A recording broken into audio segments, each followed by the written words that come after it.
Hello, SOS here, and today, welcome back to Conspiracy Corner.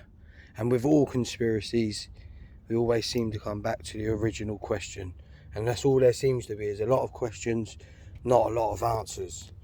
But to our first question, where does this door lead to? We didn't know. Now, through the persistence of my investigations, we seem to start finding answers. Now, on my morning stroll past Conspiracy Corner, every morning they're on to me. There is underground tunnels. If anybody thinks you're mad, they're wrong.